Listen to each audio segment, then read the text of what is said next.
अस्सलामुअलैकुम स्टूडेंट्स, आज हम कंप्यूटर पढ़ेंगे और ये आपकी बुक का नाम है कंप्यू ब्रेन। ठीक है, तो स्टार्ट करते हैं। पहले इसका कंटेंट देखेंगे हम सब। पहले इसका कंटेंट ओपन कर लिया आप सभी लोग, और यहाँ देखिए इसका कंटेंट में पीए फर्स्ट में कितने चैप्टर आ रहे हैं। इसके 2 चैप्टर हैं पीए फर्स्ट में। ठीक है, पीए फर्स्ट में कितने चैप्टर हैं? फर्स्ट एंड सेकंड, जो कि आज हमें जो कवर करना है introduction to computer chapter number first. तो इसे ओपन कर लिए, पेज नंबर 9। ये नेक्स्ट पेज ही है आपका, page number 5, chapter number first, part 1 यहाँ पर लिखिए और यहाँ पर उस दिन की डेट मेंशन कर लीजिएगा जिस दिन ये वीडियो यूट्यूब पर अपलोड हो जाएगी। और यहाँ पर स्टार्ट करते हैं इंट्रोडक्शन टू कंप्यूटर। इंट्रोडक्शन मतलब उसके बारे में बताना। जिस किसी का भी हम इंट्रोडक्शन दे रहे हैं तो उसके बारे में बताते हैं। ठीक है, अगर हम कहेंगे सेल्फ इंट्रोडक्शन मतलब अपने खुद के बारे में, तो अब यहाँ पर किसके इंट्रोडक्शन के बारे में बात कर रहे हैं हम? कंप्यूटर का इंट्रोडक्शन होगा यहाँ पर, उसके बारे में हम पता करेंगे।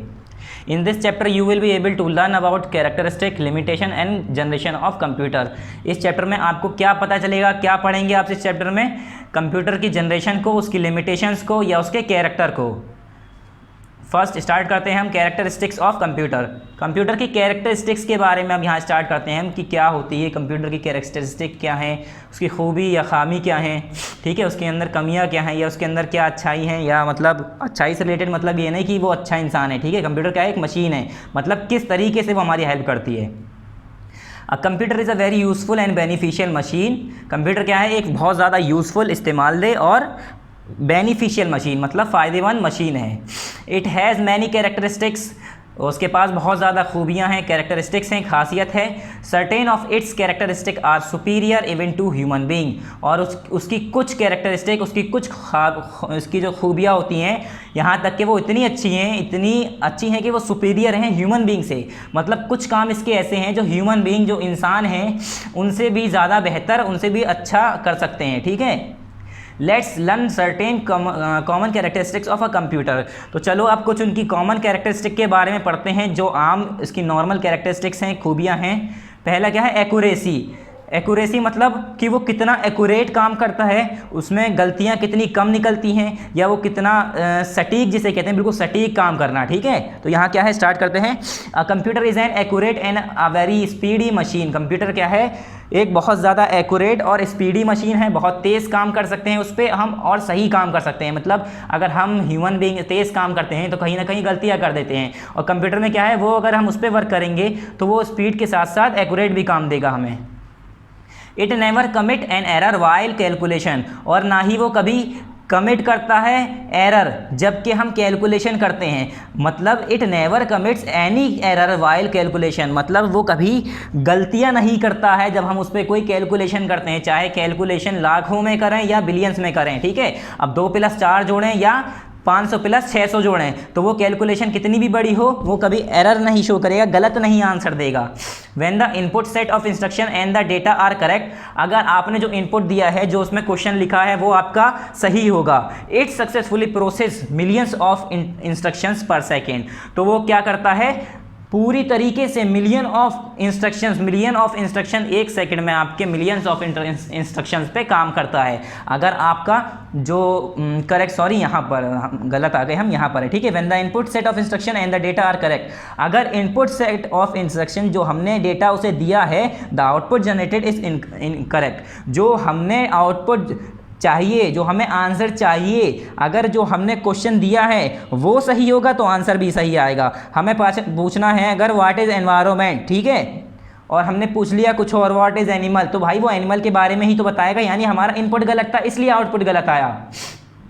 ठीक है, अगर हम इनपुट सही देंगे, उससे डेटा सही देंगे, क्वेश्चन सही पूछेंगे तो आंसर तभी तो वो सही देगा। तो ये ह्यूमन बीइंग पे जो यूज़र होता है, जो यूज़ करने वाला होता है कंप्यूटर, उस पर डिपेंड करता है। फिर है नेक्स्ट स्पीड। स्पीड में क्या है? Computer is a very fast machine. Computer क्या है? एक बहुत ज़्यादा फास्ट मशीन है, तेज़ मशीन है। It perform extremely complicated calculation in few second, और ये क्या करती है? एक कुछ सेकेंड में बहुत ज़्यादा एक्सट्रीमली जो हार्ड कॉम्प्लिकेटेड कैलकुलेशन होती हैं उन्हें सेकंड में कंप्लीट करके देती है। Then human would perform in many years, वो कैलकुलेशन अगर कोई इंसान करने बैठ गया तो वो सालों साल बीत जाएंगे, नहीं हो पाएंगी, या साल लगा देगा करने में। तो उन कैलकुलेशन को भी हम कंप्यूटर पे क्या कर सकते हैं? मिनी सेकंड में, फ्यू सेकंड्स में हम क्या कर सकते हैं? जल्दी जल्दी हम कंप्लीट करके रख सकते हैं। It successfully processes millions of instruction पर सेकेंड, और वो क्या करता है मिलियंस ऑफ इंस्ट्रक्शन पर सेकेंड में, मतलब million of instruction, million of data एक सेकेंड में प्रोसेस करके काम करके उसके ऊपर दे देता है हमें। नेक्स्ट क्या है इसका फीचर या ये कह ली कैरेक्टरिस्टिक्स, डिलीगेंस।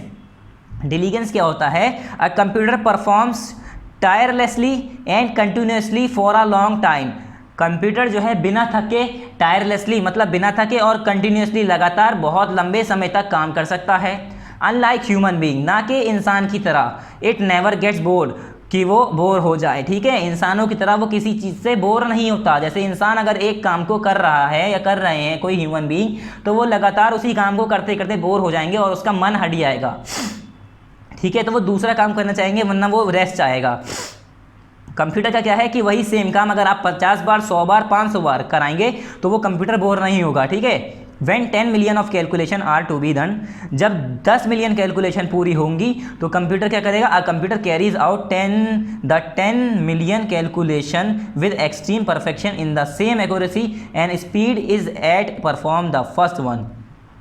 अगर हम 10 मिलियन कैलकुलेशन कर रहे हैं तो कंप्यूटर क्या करता है, 10 मिलियन कैलकुलेशन करता है विद एक्सट्रीम परफेक्शन, मतलब बिल्कुल परफेक्शन के साथ करता है, at the same accuracy and speed as it perform the first one. अगर हमने 10 मिलियन कैलकुलेशन पहले उस पर की और अगर हम दूसरी 10 मिलियन कैलकुलेशन उस पर करेंगे तो वो सेम स्पीड के साथ और सेम परफेक्शन और कैलकुलेशन के साथ वो क्या करेगा, हमें आंसर देगा। हाई मेमोरी, हाई मेमोरी से क्या है कि a computer has a very strong memory, computer की बहुत ज़्यादा स्ट्रॉन्ग मेमोरी होती है, मतलब याददाश्त जिसे हम कह सकते हैं, याद होती है। It store very large amount of data, और इसके अंदर बहुत ज़्यादा large amount of data store होता है, ठीक है। बहुत ज़्यादा लार्ज अमाउंट में हम डेटा स्टोर कर सकते हैं। And retrieve them exactly when ever required, और उसे हम दोबारा देख सकते हैं, हासिल कर सकते हैं जब हमें उसकी ज़रूरत हो, रिक्वायरमेंट हो, ठीक है। नेक्स्ट पेज नंबर 6 ओपन कर लिए। यहाँ क्या है, वर्सेटिलिटी, मतलब वो कंप्यूटर बहुत ज़्यादा वर्सेटाइल होता है। जैसे कि अ computer carries out a number of different task. Versatile उसे कहते हैं जो कि बहुत ज़्यादा तरह तरह के काम एक ही समय में या एक ही टाइम पे कर सकता है। जैसे कंप्यूटर है कि वो बहुत ज़्यादा डिफरेंट टास्क एक ही समय में कर सकता है। जैसे one moment it prepares the result of a particular examination, कि एक टाइम में हम किसी टाइम में क्या कर रहे हैं, उस पर हम रिजल्ट बना रहे हैं। और the next moment it get busy solving some and throughout it can be use to listen to song also. और उसी टाइम हम ऐसा करते हैं, जैसे हम रिजल्ट बना रहे हैं, हमें कैलकुलेशन करनी है तो हम उसी पे कैलकुलेशन भी करने लगते हैं, और उधर ही हम क्या कर रहे हैं, सॉन्ग भी सुन रहे हैं, एक साथ गाने भी सुन रहे हैं। तो ये क्या है, वर्सेटिलिटी है इसकी, मतलब वो कितना वर्सेटाइल है, एक ही समय में कितने काम कर सकते हैं। It in brief a computer is fully competent. Brief में अगर कहा जाए, छोटी मतलब अगर हम ऊपर ये बात की जाए तो कंप्यूटर क्या है, पूरी तरह से कम्पिटेंट है in performing almost any work, मतलब इस काबिल है वो किसी काम को भी करने के लिए वो काबिल है, पूरी तरह से काबिल है। Provided the work is done under a set of instruction, बस ये प्रोवाइड होना चाहिए, उसे इस चीज़ की ज़रूरत है कि जो इंस्ट्रक्शन हम उसे दे रहे हैं वो कुछ सेट ऑफ इंस्ट्रक्शंस के अंदर होनी चाहिए, मतलब उसके अंदर एरर नहीं होना चाहिए। अगर तुम गलत इंस्ट्रक्शन दोगे तो वो आंसर भी गलत देगा। लिमिट्स ऑफ कंप्यूटर की बात करते हैं। लिमिट्स ऑफ कंप्यूटर में क्या है कि उसकी लिमिट कहाँ तक है, कहाँ पर जाके वो उसकी क्या उसके अंदर मतलब कमियाँ आ गई, उसके अंदर लिमिटेशंस क्या है, ठीक है। पहला क्या है, a computer is very wonderful electronic machine but it consist of certain limitation also. Computer क्या है, एक बहुत ज़्यादा वंडरफुल मशीन है मगर उसके अंदर कुछ लिमिटेशंस भी हैं। कौन कौन सी हैं? पहली क्या है, नो फीलिंग। कंप्यूटर के अंदर कोई फीलिंग नहीं है, वो ह्यूमन बीइंग की तरह सोच नहीं सकता, फील नहीं कर सकता, महसूस नहीं कर सकता। अ computer does not have feeling और इमोशंस। कंप्यूटर के पास क्या नहीं है, फीलिंग नहीं है, ना ही कोई इमोशंस हैं, ठीक है। Next, it is an electronic machine. ये एक इलेक्ट्रॉनिक मशीन है based on our knowledge, feeling, emotions, test and experience. और ये हमारे नॉलेज पे, हमारे दिमाग से, हमारी जो नॉलेज है उससे, या हमारी जो फीलिंग है, हमारे इमोशंस हैं, या हमारे जो टेस्ट हैं या एक्सपीरियंस है, उसके बेस पर काम करता है, ठीक है। We often take our decision in our everyday life. और हम क्या करते हैं, अपने सारे डिसीजन, अपने पूरी ज़िंदगी की, अपने डेली लाइफ के डिसीजन खुद लेते हैं, ठीक है। But a computer can not take its own judgement and decision. मगर कंप्यूटर अपना खुद जजमेंट नहीं कर सकता, खुद डिसीजन नहीं बना सकता। नेक्स्ट क्या है, नो इंटेलिजेंस, मतलब वो उसके अंदर इंटेलिजेंस ही नहीं है, खुद की कोई अकल नहीं है।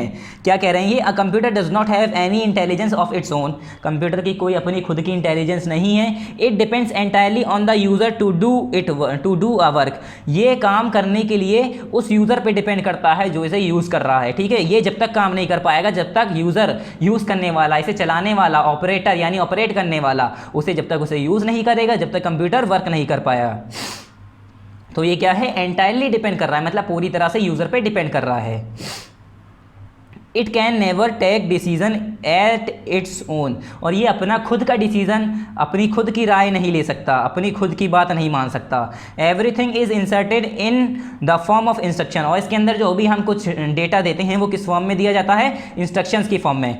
It carries out exclusively being asked to do by a certain command, और ये वही काम करता है, ये वही काम कैरीज आउट करता है एक्सक्लूसिवली, बीइंग आउट आस्क मतलब ये वही काम पूरा करेगा जो कि सर्टेन कमांड के ज़रिए, कुछ इंस्ट्रक्शंस के ज़रिए किसने दी हैं, यूज़र्स ने इसे पूछी हैं। ये बीइंग आस्क मतलब इससे पूछी गई हैं या इसे दी गई हैं। जनरेशन, अब जनरेशन ऑफ कंप्यूटर के बारे में बात करते हैं। जनरेशन क्या होती है, do you know what the term generation denotes, क्या आपको पता है कि जनरेशन जो टर्म है वो किसे डिनोट करता है, उससे किस चीज़ के बारे में हमें पता चलता है जनरेशन है क्या, ये किस चीज़ को डिनोट कर रहा है। तो है in the term of time, अगर हम वक्त के हिसाब से देखें तो इट डिनोट्स एज ग्रुप, तो वो क्या बताता है, एज ग्रुप को, मतलब साल को बताता है, उम्र को बताता है, उम्र के ग्रुप को बताता है, एक ग्रुप को। कैसे, इसकी एग्जाम्पल दी है, for example you are your parents child, आप क्या हैं, अपने मम्मी पापा के यानी अपने पेरेंट्स के बच्चे हैं। इन द सेम मैनर, और इसी तरह से आपके फादर जो हैं और जो मदर हैं, जो आपके पेरेंट्स हैं, वो क्या हैं, अपने ग्रैंड पेरेंट्स, आपके जो ग्रैंड पेरेंट हैं, जो आपके ग्रैंड पेरेंट हैं यानी दादी दादा हैं, उनके बच्चे हैं, उनके चाइल्ड हैं। Hence parent are considered in the first generation of your grand parents and you are consider in the second generation of your grand parent, तो आप आपके जो पापा मम्मी हुए, मम्मी पापा हुए, जो पेरेंट हुए, वो क्या हुए, आपके दादा दादी के फर्स्ट जनरेशन में आए, और आप लोग फिर उनके भी बेटे हैं, उनके भी बच्चे हैं, यानी उनके बच्चों के भी बच्चे हैं, आप उनके बच्चों के भी चिल्ड्रेन हैं, यानी आपके पापा कौन हुए, आपके दादा हुए, तो दादा के जो पापा हुए, आपके पापा जो हुए, आपके जो पेरेंट्स हुए, वो आपके ग्रैंड पेरेंट्स के फर्स्ट जनरेशन में आए, और आप लोग उनके बाद हैं, तो आप लोग किस में आए, सेकेंड जनरेशन में आए, ठीक है। In the second generation of your grand parent, किस में आए, अब आप ग्रैंड पेरेंट्स के सेकेंड जनरेशन में आए। Therefore in this case your grand father and you will be known as the generation in total, तो इस केस में इस केस में क्या हुआ, आपके ग्रैंड पेरेंट्स, ग्रैंड फादर और आप लोग किस में आए, फैमिली की जनरेशन में आए, ठीक है, आप एक टोटल जनरेशन है आप। इन the same manner computer also has many generation, और इसी तरह से कंप्यूटर की भी काफ़ी जनरेशन्स हैं। कैसे, मतलब इसकी भी कई फैमिलीज़ हैं जो कि आगे साल बढ़ता रहा और नई नई फैमिली आती रही, वो कैसे अभी हम बताते हैं। पहली जनरेशन में क्या है, फर्स्ट जनरेशन कंप्यूटर 1942 एंड 1955, पहली जनरेशन कंप्यूटर कब आई, 1942 में, 1955 तक जो कंप्यूटर चला, यूज़ हुआ, वो क्या हुआ, फर्स्ट जनरेशन कंप्यूटर माना गया उसे। इसमें क्या है, features of first generation computer में, मतलब इसके बारे में बताएंगे, इसमें क्या क्या खासियत थी, क्या क्या इसके बारे में बताया गया है। दे यूज़ वैक्यूम ट्यूब्स, उन्होंने इसमें जब ये फर्स्ट जनरेशन कंप्यूटर बनाया गया, जो कि हमने 1942 से 1955 तक यूज़ किया, इसमें क्या यूज़ हुआ था, वैक्यूम ट्यूब यूज़ हुआ था, ठीक है। दे वर वेरी एक्सपेंसिव, और ये बहुत ज़्यादा महंगे थे। They were large and very heavy in size, और ये बहुत बड़े होते थे और बहुत ज़्यादा भारी होते थे कि इसे एक जगह से दूसरी जगह ले जाना बहुत मुश्किल होता था। यहाँ तक कि ये पूरे, यहाँ पर एग्जांपल दिए एनआईएक की, ये पूरे एक कंप्यूटर है, यहाँ से पूरे यहाँ तक एक रूम था इसका पूरा, ठीक है, तो इतना बड़ा हुआ करता था ये। नेक्स्ट क्या है, they generate a lot of heat, और इसे जब चलाया करते थे, इसे ऑपरेट करते थे, यूज़ करते थे, तो ये बहुत ज़्यादा हीट निकलती थी, इसके अंदर से गर्मी निकलती थी, जिसकी वजह से क्या होता था, वेंटिलेशन की, जो हवा पास होने के लिए वेंटिलेशन की जगह बहुत ज़्यादा मेंटेन करनी पड़ती थी, तो इन सब चीज़ों से ये बहुत महंगा पड़ जाता था, क्या होता था, ये कॉस्टली पड़ जाता था। एग्जाम्पल हैं इसकी एनआईएक, ENIAC, और यूनाइवेक और EDSEC, ठीक है, ये इसकी 3 एग्जाम्पल हैं फर्स्ट जनरेशन की। सेकेंड जनरेशन में देखते हैं सेकेंड जनरेशन कंप्यूटर कहाँ से कहाँ तक था। फिर 1956 से लेकर जो 1964 तक कंप्यूटर यूज़ हुआ वो सेकेंड जनरेशन, मतलब एक तरह से ये मान लिए एज ग्रुप है, मतलब उम्र बताई है इस कंप्यूटर की, ठीक है। ये इसकी उम्र कहाँ से कहाँ तक है, 1956 से लेकर 1964 तक यूज़ हुआ ये, ठीक है। इतने सारे से ऑपरेट किया गया, इतने सारे से यूज़ किया गया। पहला इसका फीचर क्या है, future of second generation computers are they were faster than the first generation computer. ये पहली जनरेशन कंप्यूटर के मुकाबले तेज थे, तेज चलते थे, ठीक है, काफ़ी अच्छी स्पीड थी इनकी पहली जनरेशन कंप्यूटर के मुकाबले। They use electronic device collected transistor called transistor. इन्होंने जो पहले क्या यूज़ होता था वैक्यूम ट्यूब, और इसमें अब क्या यूज़ होने लगा, इलेक्ट्रॉनिक डिवाइस यूज़ होने लगा जिसे हम क्या कहते हैं, ट्रांजिस्टर कहते हैं। फिर they were smaller in size than the first generation computer, और ये फर्स्ट जनरेशन कंप्यूटर के मुकाबले काफ़ी छोटा कर दिया गया, ठीक है, साइज़ में काफ़ी क्या हुआ, डिफरेंस आ गया, स्मॉलर कर दिया गया। दे वर लेस एक्सपेंसिव, और उसके मुकाबले फर्स्ट जनरेशन कंप्यूटर के मुकाबले ये पहले से कम महंगा पड़ने लगा, थोड़ा सस्ता हो गया, ठीक है। यहाँ पर ट्रांजिस्टर की आपको इमेज दी हुई है और एग्जाम्पल है इसकी IBM ENIAC 1401 और CDC 160। ये क्या है, इसकी 3 एग्जाम्पल हैं सेकेंड जनरेशन कंप्यूटर की। अब थर्ड जनरेशन कंप्यूटर की देखते हैं। ये कब से कब तक माना जाता है, 1965 से लेकर जो 1971 तक हमने कंप्यूटर यूज़ किया, ऑपरेट किया, उसे क्या कहते हैं हम, थर्ड जनरेशन कंप्यूटर। इसके फीचर्स हैं, features of third generation computer यहाँ दिए हैं ये। They were smaller in size than second generation. अब ये सेकेंड जनरेशन के मुकाबले ये और छोटा हो गया, ठीक है, ये पहले से और छोटा कर दिया गया कंप्यूटर। एंड लेस एक्सपेंसिव, और उससे भी सस्ता हो गया, मतलब उससे भी सस्ता हो गया ये। फिर इसका सेकेंड पॉइंट क्या है, they used electronic devices called integrated circuit. इसमें फिर और इलेक्ट्रॉनिक डिवाइसेस आने लगे, एडवांसमेंट हो गई। क्या एडवांसमेंट हुई, इसमें ICs यूज़ होनी शुरू हो गई, ठीक है, इंटीग्रेटेड सर्किट यूज़ होना शुरू हो गए। फिर क्या है, they were faster and more accurate. क्या थे ये फास्टर थे और बहुत ज़्यादा एक्यूरेट थे। अगर हम पहली जनरेशन और सेकंड जनरेशन के मुकाबले देखें तो ये ज़्यादा करेक्ट आंसर देगा, ज़्यादा एक्यूरेट होगा, ज़्यादा तेज़ काम करेगा। इसके एग्जाम्पल क्या है, IBM 360 एंड VAX 750 और ICL 1900, ठीक है, ये इसकी एग्जाम्पल हैं। नेक्स्ट है इसकी फोर्थ जनरेशन कंप्यूटर जो कि 1972 से उसके आगे तक यूज़ होती हैं। 1972 से इस्तेमाल हो रही हैं, अब तक उसका ही इस्तेमाल हो रहा है। अभी बताते हैं और कुछ डिफरेंसेस आए इसके अंदर। जैसे क्या है, features of fourth generation computers. अब फीचर्स के बारे में बताएंगे इसका। They were smaller in size. ये क्या थे, ये स्मॉलर साइज़ के होने लगे, मतलब ईजी था इसे एक जगह से दूसरी जगह ले जाना, इतने छोटे हो गए थे ये। They were faster and cheaper, और ये पहले क्या था थर्ड जनरेशन से कि थोड़ा सा सस्ता हुआ, थोड़ा सा सस्ता हुआ। अब ये क्या हुआ, ये सस्ते हो गए थे और स्पीड भी इनकी काफ़ी अच्छी थी, वर्किंग स्पीड काफ़ी अच्छी थी, तेज़ काम करते थे। They use the device called a micro processor. इसके अंदर एक डिवाइस यूज़ होने लगा जिसे हम कहते हैं माइक्रो प्रोसेसर, ठीक है। यहाँ पर भी एक एडवांसमेंट आ गई कंप्यूटर में। They were very easy to handle, और इसके अंदर क्या था, इसे हैंडल करना बहुत आसान था, इसे मतलब ऑपरेट करना, इसे यूज़ करना आसान था। पहले बहुत कॉम्प्लेक्स सिस्टम थे, उसे यूज़ करना, कहाँ के तार कहाँ लगाने हैं, कि कौन सा कैसे इस्तेमाल करना है, कौन सा स्विच दबाना है, कुछ पता ही नहीं चल रहा है, ठीक है। तो बहुत कॉम्प्लेक्स था पहला। अब ये फोर्थ जनरेशन में क्या हुआ, ये ईजी हो गया यूज़ करना। इसके एग्जाम्पल क्या है, IBM 4300, ठीक है, 4300। और एग्जाम्पल क्या है, HP 9000, ICL 2900। ये इसकी 3 एग्जाम्पल हैं। इसकी इमेज यहाँ पर दी हुई है। फिर नेक्स्ट पेज खोलिए आप, page number 8, fifth generation computer 1984 present, जो कि आज हम यूज़ कर रहे हैं। 1984 से लेकर जो अब तक कंप्यूटर यूज़ हो रहा है वो किस जनरेशन में आता है, फिफ्थ जनरेशन में।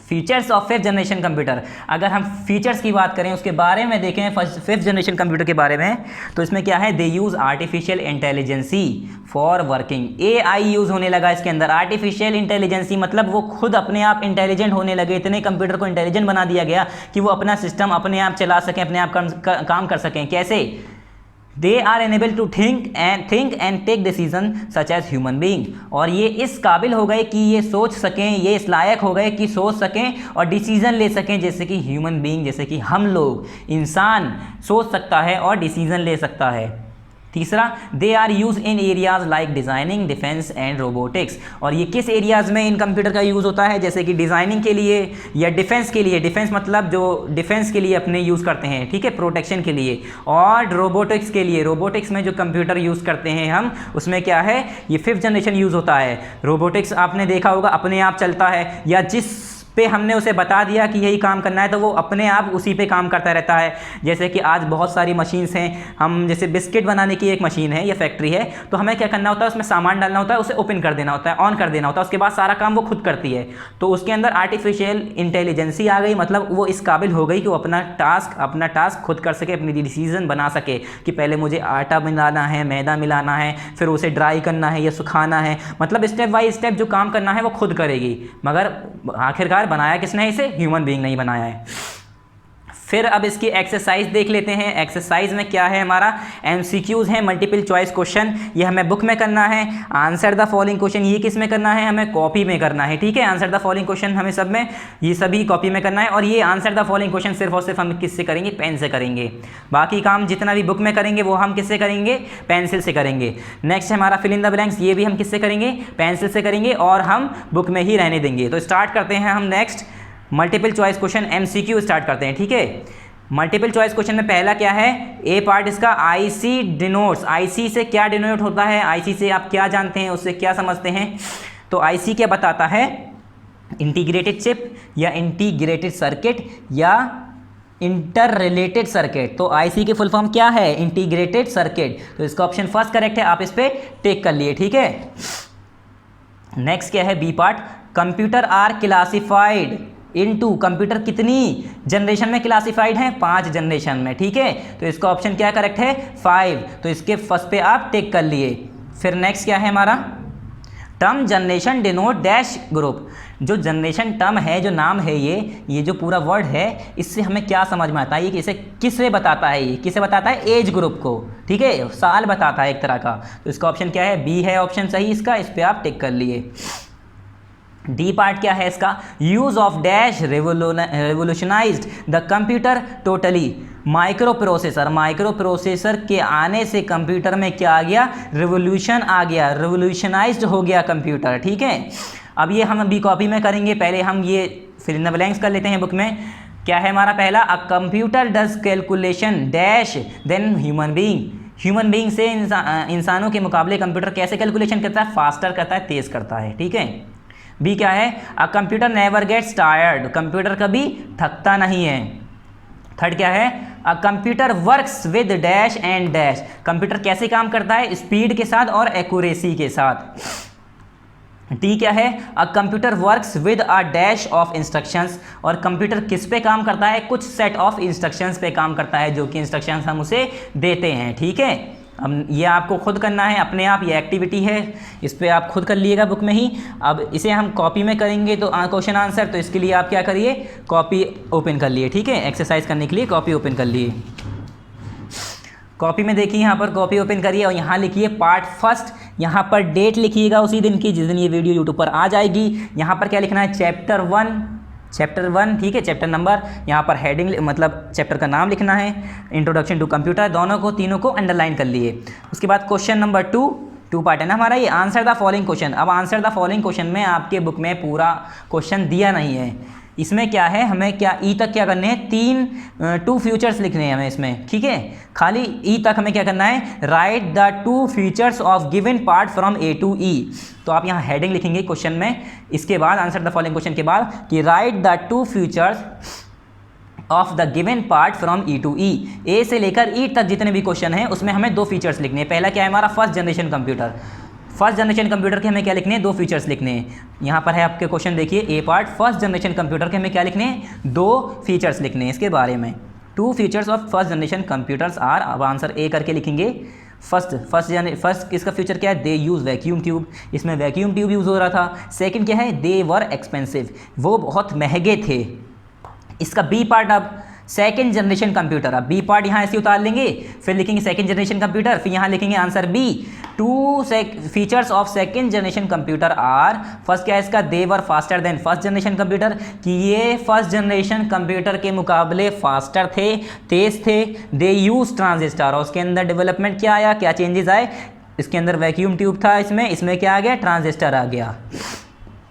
तो हमारा थर्ड क्वेश्चन है, थर्ड जनरेशन कंप्यूटर को बताना है। इसमें थर्ड जनरेशन कंप्यूटर की हमें दो फीचर्स बताने हैं, तो हम यहाँ लिखेंगे answer C, two features of third generation computers are. अब यहाँ पर इसके आएगा नहीं हमारा, तो हम नेक्स्ट पेज पे करेंगे। Two features of third generation computer are, first क्या है, दे यूज इंटीग्रेटेड सर्किट्स, इसमें क्या यूज़ होता है, इंटीग्रेटेड सर्किट यूज़ होता है। सेकंड क्या है, they were smaller in size, ये स्मॉलर थे साइज में than second generation computer and also less expensive, second generation computer के मुकाबले भी ये बहुत छोटे थे और क्या था, कम महंगे थे, सस्ते थे ये उनके मुकाबले। फिर 4 है हमारा, डी पार्ट है, फोर्थ जनरेशन कंप्यूटर। अब इसके दो हमें क्या लिखने हैं, फीचर्स लिखने हैं, तो यहाँ लिखिए आप फोर्थ जनरेशन कंप्यूटर, हमने पार्ट लिखा। फिर answer D, two features of fourth generation computer are, अब क्या लिखेंगे, पहला क्या है इसका, दे यूज माइक्रो प्रोसेसर, इसके अंदर क्या आ गया, माइक्रो प्रोसेसर आ गया। सेकंड क्या है, they were cheaper and faster than third generation computer, और ये महंगे नहीं थे बल्कि और सस्ते हो गए बिल्कुल ही। और क्या होने लगा, ये फर्स्ट जनरेशन कंप्यूटर से, सेकंड जनरेशन कंप्यूटर से और थर्ड जनरेशन कंप्यूटर तीनों के मुकाबले तेज़ थे, फास्टर काम करते थे। और फिर ई पार्ट क्या है हमारा, फिफ्थ जनरेशन कंप्यूटर, ठीक है। तो इसमें हमने लिखा फिफ्थ जनरेशन कंप्यूटर, यहाँ लिखेंगे answer number E, two feature of fifth generation computer are. फिर इसके दो फीचर लिखेंगे, they use artificial intelligence for working. Second क्या है, इसमें क्या था, आर्टिफिशियल इंटेलिजेंस यूज़ होने लगा था काम के लिए, वर्किंग के लिए। सेकंड पार्ट क्या है, they are able to think and take decision like human being, और वो इस काबिल थे कि वो सोच सकें और ह्यूमन बीइंग की तरह अपने डिसीजन खुद ले सकें, इस काबिल हैं ये। सिर्फ ये ई तक हमें क्या करना था, हमें ई तक क्या करना था, टू फीचर्स लिखने थे। अब यहाँ पर एफ जी हमारे नेक्स्ट क्वेश्चन है, अलग क्वेश्चन है। एफ हमारा क्वेश्चन क्या है, write the main characteristics of computer, computer की हमें कुछ मेन कैरेक्टरिस्टिक जो हैं, मेन खूबियाँ हैं वो बतानी हैं। पहला क्या है, the main characteristic of computer are, पहला क्या है इसका, a computer is accurate and, computer क्या है, एक एक्यूरेट है, एंड आर, और क्या है, एंड आर फास्ट मशीन, और तेज़ मशीन है, तेज़ चलने वाली मशीन। दूसरा इसका हमने कैरेक्टरिस्टिक लिखा है, दूसरा क्या है, a computer work tirelessly and continuously for a very long time, computer जो है वो बिना रुके बिना थके लंबे समय तक, वेरी लॉन्ग टाइम तक क्या कर सकता है, काम कर सकता है बिना थके। फिर थर्ड पार्ट क्या है, a computer has very strong memory, उसकी बहुत ज़्यादा स्ट्रॉन्ग मेमोरी है कि अगर हमने कोई इसमें चीज़ 1 साल पहले सेव करी है तो 1 साल बाद अगर निकालेंगे तो वैसा ही वैसा मिलेगा, ठीक है। ह्यूमन बीइंग क्या है, ह्यूमन बीइंग हम लोग भूल जाते हैं चीज़ें, ठीक है, कंप्यूटर नहीं भूलता है। फोर्थ क्या है, a computer carries out a number of different task so it is a versatile machine, computer एक समय में बहुत सारे क्या करता है, डिफरेंट टास्क कंप्लीट करता है, ठीक है, डिफरेंट टास्क कंप्लीट करता है, तो इसलिए हम इसे क्या कहते हैं, एक वर्सेटाइल मशीन।